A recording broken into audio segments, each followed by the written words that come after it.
राधे राधे।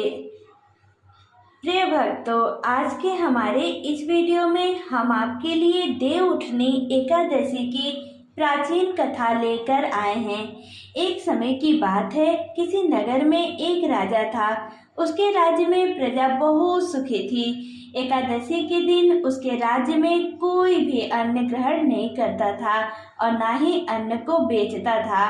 सभी लोग फलाहार करते थे। एक बार भगवान श्री हरि ने राजा की परीक्षा लेनी चाहिए।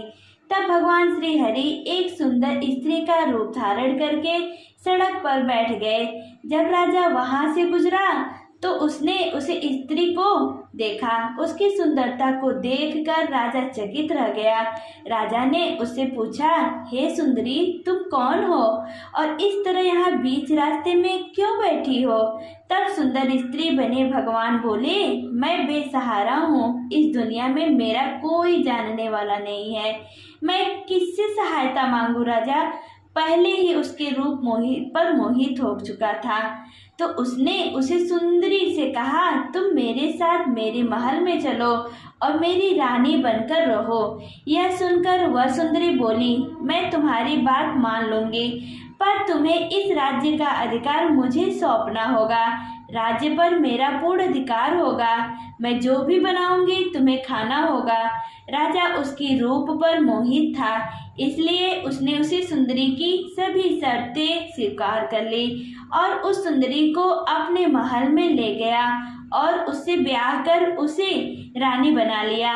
अगले ही दिन देवउठनी एकादशी थी। उस सुंदरी ने सभी को आदेश दिया कि बाजारों में बाकी दिनों की तरह अन्न बेचा जाए।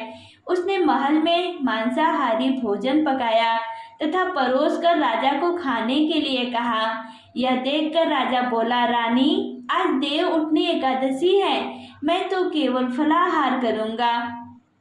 तब उस सुंदरी ने अपनी शर्त राजा को याद दिलाई और कहा, यह खाना आपको खाना होगा, नहीं तो मैं बड़े राजकुमार का सर कटवा दूंगी।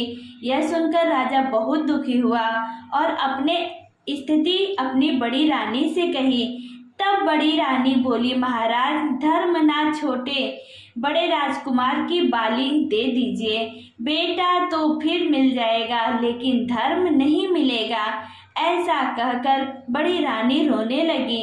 तभी बड़ा राजकुमार वहां पे आया और माँ की आंखों में आंसू देखकर राजकुमार ने अपनी माँ से रोने का कारण पूछा। तब बड़ी रानी ने राजकुमार को सारी बात बता दी। इस पर राजकुमार बोला, मैं सर कटवाने के लिए तैयार हूँ। पिताजी के धर्म की रक्षा जरूर होगी। राजा दुखी मन से राजकुमार का सर देने के लिए तैयार हो गया। तब उस सुंदर स्त्री के रूप में भगवान विष्णु ने प्रकट होकर असली बात बताई और कहा, हे राजन, तुम इस कठिन परीक्षा में उत्तीर्ण हो गए। भगवान ने प्रसन्न मन से राजा को वर मांगने के लिए कहा। तब राजा बोला, हे प्रभु, हमारे पास आपका दिया सब कुछ है। आप हम पर अपना आशीर्वाद बनाए रखें और हमारा उद्धार करें। उसी समय वहां एक विमान उतरा। राजा ने बड़े राजकुमार को राज्य सौंप दिया और विमान में बैठकर परम धाम को चला गया। हे भगवान विष्णु, जैसे आपने राजा का उद्धार किया, उसी प्रकार इस कथा को सुनने वाले, पढ़ने वाले, हुकार भरने वाले सभी पर कृपा करना। जय श्री हरि विष्णु।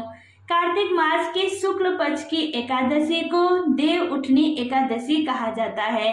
देव उठनी एकादशी को भगवान विष्णु क्षीर सागर में 4 महीना के शयन के बाद जागते हैं। ऐसी मान्यता है कि आषाढ़ शुक्ल पक्ष की एकादशी होती है, जब भगवान श्री हरि विष्णु सभी देवताओं के साथ क्षीर सागर में 4 महीना के शयन के लिए चले जाते हैं, जिसे आम भाषा में तारा डूबना भी कहा जाता है। इन 4 महीना के दौरान कोई भी शुभ कार्य नहीं किया जाता, शादी विवाह भी नहीं होते। देव उठनी एकादशी को भगवान विष्णु के जैन के साथ मांगलिक और शुभ कार्यों की शुरुआत हो जाती है। एकादशी को तुलसी विवाह के नाम से भी जाना जाता है और इस दिन से शादियां का शुभ आरंभ हो जाता है। सबसे पहले तुलसी माँ की पूजा होती है और फिर धूमधाम से तुलसी विवाह का आयोजन होता है। तुलसी जी का विवाह शालिग्राम के साथ किया जाता है। शालिग्राम भगवान विष्णु का ही प्रतिरूप है। अगर किसी व्यक्ति की कन्या नहीं है तो वह तुलसी विवाह करके जीवन में कन्यादान का सुख प्राप्त कर सकता है। तुलसी पूजन के लिए सुबह जल्दी उठकर नहा धोकर तुलसी जी को जल चढ़ाना चाहिए। इसके पश्च तुलसी जी को लाल ओढ़नी, सिंदूर और हल्दी चढ़ाने चाहिए। इसके बाद तुलसी जी को दूध अर्पित करना चाहिए, फिर घी का दीपक जलाना चाहिए और अगरबत्ती करनी चाहिए। तुलसी जी की आरती करनी चाहिए और आरती के बाद तुलसी जी से घर में समृद्धि बनाए रखने की प्रार्थना करनी चाहिए। तो दोस्तों, देव उठनी एकादशी के बारे में कहा जाता है कि इस दिन रात जगनी चाहिए और उपवास करना चाहिए। आज के दिन उपवास करने से 1000 अश्वमेघ यज्ञ और 100 राजसूय यज्ञों का फल मिलता है। पितृदोष से पीड़ित लोगों को अपने पितरों के लिए यह व्रत जरूर करना चाहिए। इस दिन विधि विधान से पूजा करना बड़ा ही लाभदायक साबित होता है और जीवन के अंत में मोक्ष की प्राप्ति होती है। जय तुलसी माता।